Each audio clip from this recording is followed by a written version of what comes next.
Hello प्यारे बच्चों, स्वागत है आपका हमारे YouTube channel study your future में। तो बच्चों, आज की इस वीडियो में मैं आपको सिखाऊंगा वी बोर्ड मास का रूल। यानी कि बच्चों, वी बोर्ड मास का रूल क्या है आप यहाँ पे देख सकते हैं क्वेश्चन के माध्यम से। अगर आपको इस प्रकार का क्वेश्चन मिलता है ना, तो आप कब गुणा करना है, कब भाग करना है, कब जोड़ना है, कब घटाना है, कौन पहले सोल्व होगा, कौन बाद में सोल्व होगा, इसमें आप कंफ्यूज हो जाते हो। आपको समझ में नहीं आता है कि कैसे इनको सॉल्व करना है। आप खुद क्वेश्चन को देख करके जज कर सकते हो हमें आता है कि नहीं आता है। ओके, यदि आपको आता है तो अच्छी बात है, यदि नहीं आता है तो इस वीडियो को बच्चों ज़रूर देखिएगा, क्योंकि इस प्रकार का क्वेश्चन सोल्व करने में ना अपने आप में एक क्या है, बड़प्पन है। ओके, तो इस प्रकार का क्वेश्चन आपको सोल्व करने आना चाहिए, नहीं तो आपके घर में छोटा बच्चा होगा उसको आता होगा तो आपको फंसा देगा। इसलिए आपको ये वीडियो देखना बहुत ज़रूरी है। मैं इसमें कम्प्लीटली आपको एकदम वी बोर्ड मास का रूल बिल्कुल बेसिक से आपको यहाँ पर दिमाग में डालने वाला हूँ। ओके, चलिए देखिए। तो सबसे पहले मैं यहाँ पे आपको समझाऊंगा वी बोर्ड मास रूल क्या है। ओके, तो अच्छे तरीके से मैंने इंग्लिश और हिंदी दोनों में लिखा है बच्चों। मैं पहले कंसेप्ट सिखाऊंगा, इसके बाद हर एक एक क्वेश्चन को अच्छे से सॉल्व करना सिखा दूंगा आपको। देखिए, पहले यहाँ पे लिखा है वी बोर्ड मास, यानी कि VBODMAS। ओके, अब सबसे पहले मैंने यहाँ पे वी लिखा है ना, वी का मतलब होता है बार ब्रैकेट। बार ब्रैकेट कैसे, यानी कोई संख्या अगर आपको दी रहती है, यदि उसके ऊपर बार लगा दे, यदि उसके ऊपर बार लगा दे उसको क्या बोलते हैं, बार ब्रैकेट। जैसे अगर मैं क्या करूँ, 24 के ऊपर एक रेखा ऐसे खींच दूँ तो ये क्या होता है, बार ब्रैकेट होता है। यानी कि मैंने सबसे पहले इसको इसलिए लिखा है कि यदि आपको इस प्रकार के क्वेश्चनों में कहीं भी बार ब्रैकेट मिल जाए तो सबसे पहले आपका वो संख्या सोल्व होगी जिसके ऊपर बार लगा है। समझे कि नहीं, जिसके ऊपर बार लगा होगा वह संख्या पहले सोल्व होगी, देन इसके बाद हर एक रूल की तरह से उनको सॉल्व करेंगे। फिर लिखा है बी, यानी कि ब्रैकेट, यानी कि अगर ए वाली संख्या है तो इसको सोल्व करिए, फिर इसके बाद हम ब्रैकेट को सोल्व करेंगे। अगर ये नहीं है तो आप ब्रैकेट को सोल्व करिए, यानी कि मैंने रूल वाइज लिखा है। अगर ये नहीं भी है ना, तब भी आप इसको सबसे पहले सोल्व करोगे। क्या है, ब्रैकेट। ब्रैकेट में भी 3 ब्रैकेट हैं, एक छोटा, एक मझला, एक बड़ा वाला। तो सबसे पहले कौन सोल्व होगा, सबसे पहले बच्चों ए वाला सोल्व होगा। पहले ए सोल्व होगा, फिर इसके बाद दूसरे ए सोल्व होगा, तीसरे स्टेप में ए सोल्व होगा। यानी कि कोष्टक में भी आपको यहाँ पे रूल से चलना है। पहले आप छोटा कोष्टक को सोल्व करोगे, फिर मझले कोष्टक को, फिर क्या करोगे, यहाँ पे बड़े वाले ब्रैकेट को सोल्व करोगे। ओके, अगर इनको सोल्व करने के बाद यदि आपको कहीं पर ऑफ दिखता है, कहीं पे आपको ऑफ दिखता है, ऑफ का मतलब होता है का, कहीं कहीं का लिखा रहता है ना, ऑफ का मतलब यानी कि का होता है। तो सबसे पहले आप क्या करोगे, इनको सोल्व करोगे। इनको सोल्व करने के बाद अगर ये सब नहीं है तो पहला प्रॉपर्टी यानी कि इसको मिलेगी, यानी कि पहले ए सोल्व होगा, देन इसके बाद ये सब अगर हैं तो ये सब सोल्व होंगे। यानी कि अगर ये दोनों नहीं भी हैं ना तो ये सोल्व होगा, अगर है तो इनको सोल्व करने के बाद इसको सोल्व करो। यानी कि हर एक कंसेप्ट आपको याद रखना है। इनके बाद ये सोल्व होंगे। कोष्टक को भी याद रखिएगा, पहले छोटा, फिर मझला, फिर बड़ा कोष्टक। ओके, चलिए यहाँ तक आपको आ गया। चलिए अब देखिए, यहाँ पे लिखा है डी। डी का मतलब होता है डिवीजन, यानी कि भाग करना। यानी कि ऑफ के बाद क्या सॉल्व करोगे, भाग सॉल्व करोगे। इनके बाद ए सॉल्व करोगे, यानी कि भाग। अब देखिए, भाग के बाद कौन सा सॉल्व होगा, यम का मतलब होता है मल्टीप्लिकेशन, यानी कि मल्टीप्लिकेशन का मतलब बच्चों होता है गुणा। यानी कि भाग के बाद आप गुणा सॉल्व करोगे। गुणा के बाद क्या सॉल्व करना है, ए से एडिशन, यानी कि प्लस, यानी कि जोड़। यानी कि गुणा के बाद जोड़ सॉल्व होगा, और जोड़ के बाद यस का मतलब होता है सब्ट्रैक्शन, यानी कि बच्चों घटा सॉल्व होगा। आ गया। चलिए एक बार फिर से समझा देता हूँ। देखिए, सबसे पहले यदि बार ब्रैकेट आपको दिया है तो सबसे पहले ए सॉल्व होगा, बाकी सब बाद में सॉल्व होंगे। इनके बाद यदि आपको ए दिया है तो इन कोष्टकों को सॉल्व करिए, सबसे पहले छोटा, फिर मझला, फिर बड़ा कोष्टक। अगर इन सब को सॉल्व करने के बाद ऑफ कहीं पे दिख रहा है तो इनको सॉल्व कर लीजिए। अगर मान लीजिए ये सब नहीं है तो पहले ए सॉल्व होगा, इसके बाद आपका भाग सॉल्व होगा। अगर मानते हैं कि ऑफ भी नहीं आपको दिख रहा है तो आप सबसे पहले क्या सॉल्व करोगे, भाग को सॉल्व करोगे। मानते हैं आपका भाग भी नहीं दिख रहा है तो आप क्या करोगे, गुणा सॉल्व करोगे। यानी कि जो सबसे पहले इस लाइन में आपको दिखे उसी को पहले सॉल्व करना है, देन इसके बाद सॉल्व करना है। जैसे मैंने आपसे कह दिया कि ए वाला आपको दिख रहा है, आपके क्वेश्चन में ए दिया है बार ब्रैकेट, लेकिन ए वाला नहीं दिया है, इसके बाद ए दिया है, तो इसको सोल्व करने के बाद आप इसको सोल्व करना, फिर इसको, फिर इसको, फिर इसको। यानी कि अगर बीच में कोई संख्या यानी कि बीच में कोई वाला नहीं दिया है, यानी कि कोई ब्रैकेट या फिर ऑफ डिवीजन नहीं दिया है, तो आप डायरेक्ट इनको सोल्व कर लीजिए। यानी कि हर एक स्टेप वाइज चलिए, अगर नहीं दिया तो उसके बाद ओ वाला सोल्व करेंगे। आ गया ना अच्छे से समझ में? चलिए अब देखिए क्वेश्चन को मैं यहाँ पे आपको सॉल्व करके दिखाता हूँ। ओके बच्चों, चलिए देखिए पहला हमारा है 5 + 3 × 2। छोटा छोटा क्वेश्चन है, इनको मैं आपको यहाँ पे सॉल्व करूँगा। देखिए पहला दिया है 5 + 3 × 2 नहीं 12 है, 12 है। अब देखिए मैंने आपको क्या बताया कि पहले कौन सा सॉल्व होगा, पहले बार, फिर कोष्टक, फिर गुणा, फिर इसके बाद आपका भाग सॉल्व होगा, इसके बाद फिर यहाँ पे गुणा। यानी कि ऑफ का मतलब क्या, गुणा होता है ना, तो पहले ऑफ, फिर इसके बाद भाग, फिर गुणा, फिर जोड़, फिर घटाओ। तो यहाँ पे कौन कौन सा ब्रैकेट है, एक तो प्लस है, एक गुणा है। तो सबसे पहले प्लस सॉल्व करो गुणा, तो यहाँ पे देखो गुणा पहले आता है फिर प्लस आता है, यानी कि पहले हम गुणा सॉल्व करेंगे फिर प्लस सॉल्व करेंगे। तो कहना क्या है, 5+ तक ऐसे लिख लेना है, गुणा करा लो क्योंकि गुणा के बाद जोड़ होता है। तो 12×3 = 36, 12×3 = 36। अब जोड़ लो, कितना आ गया, 41।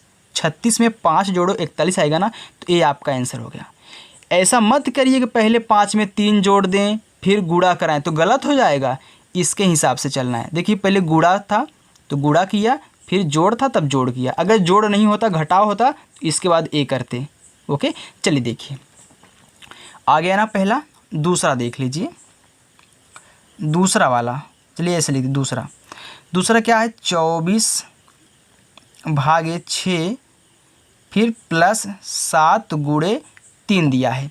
अच्छा बच्चों ध्यान दो, इसमें आपको कौन कौन सा चिन्ह मिला है, एक भाग है, एक जोड़ है, एक गुणा है। तो सबसे पहले कौन सा सॉल्व होता है, तो यहाँ पे मैं देख रहा हूँ सबसे पहले भाग आ रहा है, फिर गुणा आ रहा है, फिर जोड़ा है। सबसे पहले यहाँ पे भाग सॉल्व करूँगा क्योंकि सबसे पहले भाग है। तो भाग सॉल्व करिए, यानी कि अगर 6 नीचे रहेगा ना, यानी कि ऐसे 24/6 फिर +7 × 3, यानी कि 6 का नम 6, 6 चौका 24, 4 आ गया ना। अब लिखो 4 + 7 × 3। अब देखिए इस टाइप का बन गया। तो पहले गुणा सॉल्व करेंगे क्योंकि गुणा है, गुणा के बाद जोड़ है। तो पहले गुणा करिए, 4 प्लस तक ऐसे लिखिए, फिर 7×3 = 21। अब जोड़ दीजिए, कितना आ गया आपका, 25 आ गया। ऐसे सॉल्व करेंगे। ओके चलिए देखिए अब लीजिए तीसरा वाला। तीसरा हमारा क्वेश्चन है 3 × 27 - 16। कौन कौन सा चिन्ह है ध्यान दीजिए, एक तो गुणा है, एक माइनस है। तो क्या पहले कौन सा सॉल्व होगा, पहले गुणा की माइनस? आप बोलोगे कि पहले गुणा सॉल्व होगा। क्यों? क्योंकि गुणा के बाद प्लस वाला तो है नहीं, तो माइनस सॉल्व करेंगे। लेकिन एक गलती कर रहे हो। कौन सी गलती कर रहे हो, कोष्ठक भी तो दिया है, ये वाला कोष्ठक भी तो आपको दिया है, क्या देखने के लिए थोड़ी ना दिया है। तो सबसे पहले कौन सा सॉल्व होगा, कोष्ठक सॉल्व होते हैं तब इनके बाद ये सब अगर हैं तो सॉल्व होंगे। तो कोष्ठक में कौन सा कोष्ठक है, छोटा वाला। तो सबसे पहले कोष्ठक के अंदर की संख्या सॉल्व होगी, देन इसके बाद तब हम गुणा कराएंगे। ओके, अगर कोष्ठक के अंदर कितना भी, चाहे गुणा हो, चाहे भाग हो, चाहे जोड़ हो, चाहे घटाव हो, तो उसके अंदर पहले जितना कैलकुलेशन होता है इस हिसाब से कर लो। तो यहाँ पे सिर्फ माइनस वाला है तो मैं ऐसे करूँगा 3 × अब क्या करूँगा मैं यहाँ पे घटा दूँगा, यानी कि 27 में से अगर मैं 16 को घटाऊँगा तो हमारा कितना आएगा, 27 में से आप 16 को घटा दीजिए। तो अगर 7 में से 6 जाएगा तो कितना बचेगा, 1, और 2 में से 1 जाएगा तो 1 बचेगा। ऐसे बच गया, यानी कि पहले मैंने इसको सॉल्व के लिए अंदर की संख्या, अब मैं यहाँ पे गुणा करा लूँगा। तो 11×3 = 33 करिए, फिर 3 11 में 33 करिए, आपकी मर्जी है, आंसर तो सेम ही आने वाला है। यानी कि ऐसे सॉल्व करेंगे, पहले कोष्टक के अंदर की संख्या सॉल्व होगी, तब इसके बाद हम क्या करेंगे, इनको सॉल्व करेंगे। चलिए देखिए बच्चों, अब हमारा प्रश्न नंबर 4। देखिए प्रश्न नंबर 4 में क्या दिया है आपको, 25 - 4 गुणे 7 + 5 भागे 4 + 3। अब देखिए काफ़ी बड़ा है, लेकिन डरना नहीं है, हम तो चलेंगे रूल के हिसाब से। इसलिए मैंने आपको दिखाने के लिए एक अलग से देखिए पेज लिया है, ताकि आपको ये अच्छे से दिखे, आप कैलकुलेशन कर पाएँ। ओके, क्योंकि आप अभी सीख रहे हो, आपको याद नहीं होगा। देखिए बच्चों, सबसे पहले मैं क्या करूँगा, पहले इसमें कौन सा सॉल्व होगा, पहले यहाँ से ध्यान दीजिए कौन सा उपस्थित है, ब्रैकेट उपस्थित है, तो ब्रैकेट पहले सॉल्व होगा, ब्रैकेट के अंदर की संख्याएं, यानी कि पहले इनको ऐसे लिख ही लो, यानी कि 25 - 4 गुणे, अब इसके अंदर की संख्या सॉल्व करेंगे तो 7 + 5 है, तो 7 + 5 कितना हो जाएगा, 12। अब अंदर चाहे प्लस हो चाहे माइनस हो, उसका ध्यान नहीं देना है, अंदर की संख्या पहले सॉल्व होगी रूल के हिसाब से। ओके, तो 7 + 5 कितना हो गया, 12 हो गया। अब इसके बाद दिया है भाग 4 + कितना, 3 दिया है। अब क्या करोगे, 25 सॉरी पहले आप ध्यान दीजिए कौन सा पहले सॉल्व होगा। तो यहाँ पे मैं देख रहा हूँ माइनस है, यानी कि घटाव है, गुणा है, जोड़ है, भाग है। तो घटाव है, गुणा है, जोड़ है, भाग, यानी कि भाग पहले सॉल्व होगा, तब गुणा, तब जोड़, तब घटाव। तो भाग को पहले सॉल्व करेंगे, तो इसको ऐसे लिखो 4। अब गुणे तक लगा दो। अच्छा देखिए बच्चों, अगर मैं यहाँ पे 12/4 करूँ तो थोड़ा स्टेप बढ़ जाएगा ना, तो क्या मैं 4 का पहाड़ा डायरेक्ट नहीं पढ़ सकता हूँ। अरे अभी 12 के नीचे 4 लिखूंगा तो 4 × 4 4 4 3 12 करूँगा, एक स्टेप फालतू बढ़ेगा।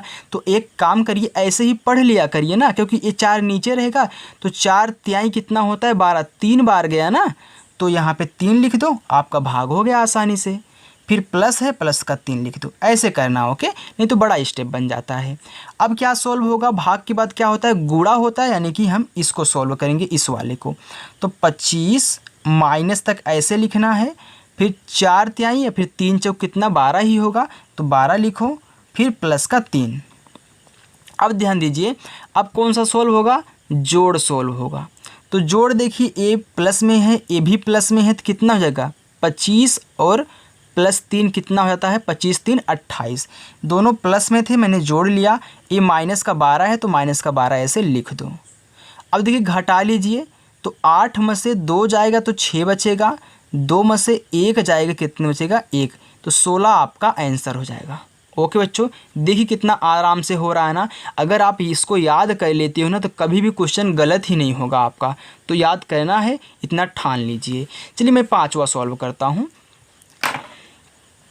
रखिए 5वां क्या है, 5 गुणे 12 भागे 10 माइनस कोष्टक में 6 गुणे 4 भागे 12। ओके, चलिए अब देखिए बच्चों, मैं सबसे पहले क्या सॉल्व करूँगा, पहले यहाँ पे हमको कोष्ठक दिख रहा है मझला वाला, सॉरी कितना कौन सा, मझला नहीं है, छोटा वाला है ना, ए वाला है, मझला नहीं है, छोटा वाला है। तो इसको सॉल्व करेंगे सबसे पहले कोष्ठक को। तो 5 गुणे 12 भागे 10 माइनस, यहाँ तक तो लिखना है, चिन्ह तक ले। अब 6 चौका 24, तो यहाँ पे 24 हो जाएगा। ये भागे क्या है, 12 है, तो भागे 12 ऐसे मैं लिख दूंगा। ओके, अब देखिए मैं देख रहा हूँ यहाँ पे गुणा है, यहाँ भाग है, यहाँ माइनस है, यानी कि घटाव है, यहाँ भी भाग है, दो जगह भाग है, तो दोनों को साथ ही सॉल्व कर लीजिए। कैसे, देखिए 5 गुणे, अब मैं अगर यहाँ पे 10 का पहाड़ा पढ़ूंगा तो क्या 12 आएगा, नहीं आएगा ना। तब आप क्या करिए, बटे में करिए, क्योंकि 2 से काटना पड़ेगा अभी। तो 12 ऊपर और 10 कितना नीचे हो गया। मैंने यहाँ इसको भाग करा दिया। अब मैं लिखूँगा माइनस, फिर 24, तो इसमें ये भी तो भाग कर रहा है, इसको भी भाग करा दीजिए। अब काटिए, 2 × 5 = 10, 2 × 6 = 12। अब नहीं कटेगा, तो 12 × 1 = 12, 12 दूनी 24। अच्छा कितना बचा, पहले यहाँ पे देख लो, इसको ऊपर मत करो, इसको ऊपर कर दो। देखिए कितना बचा, 5 गुणे 6/5 माइनस यहाँ पे 2/1 यानी कि 2 ही बचा है, 1 मत लिखिएगा क्योंकि 12 एक अन्नम 12, 12 2 दिन 24 हुआ था, 1 नहीं लिखते हैं। देखिए अब कौन सा सॉल्व होगा, यहाँ पे जोड़ तो नहीं है ना, नहीं है तो गुणा है ना, गुणा है तो गुणा सॉल्व कर लीजिए क्योंकि भाग के बाद गुणा सॉल्व होता है। तो इससे a कट जाएगा तो सिर्फ यहाँ पे 6 बचा, तो 6 अब माइनस कर दो, अब ए प्लस में ए माइनस में तो घटा लो, तो 6 में से 2 जाएगा, कितना बचेगा 4, तो ए आपका क्या हो जाएगा 4 आपका आंसर हो जाएगा। ओके, तो बच्चों यहाँ पे आपका वी वोड मास रूल हो चुका है। तो हमें आशा है कि बच्चों आपको ये वीडियो पसंद आई होगी। बच्चों यदि वीडियो पसंद आई हो तो प्लीज़ वीडियो को लाइक करना और चैनल पर नए होना तो चैनल को ज़रूर से ज़रूर सब्सक्राइब कर लेना, क्योंकि इस चैनल के माध्यम से मैं हर एक टॉपिक को बिल्कुल क्लियर के साथ पढ़ाने वाला हूँ। सभी की तरह घास काटने वाला काम मैं नहीं करूँगा, मैं आपको पढ़ाऊँगा, बिल्कुल बेहतर पढ़ाऊँगा। ओके, हर एक स्टेप हर एक पॉइंट इतना क्लियर से बताऊँगा कि आपको एक ही बार में आ जाएगा, जैसे आप यहाँ पे आज सीख के जा रहे हो। ओके, तो घर जाइएगा, प्रैक्टिस करिएगा, मैं आपको क्वेश्चन दे रहा हूँ, आप क्वेश्चन लगा के उसका आंसर हमें कमेंट करिएगा। ओके, देखिए बच्चों ये वाला आपका होमवर्क है, तो इसे मैं कमेंट बॉक्स में देखूंगा और आप कहाँ से हो ये भी कमेंट करिएगा। तो चलिए देखिए बच्चों, मिलते हैं ऐसे ही नेक्स्ट वीडियो के साथ, तब तक के लिए बाय।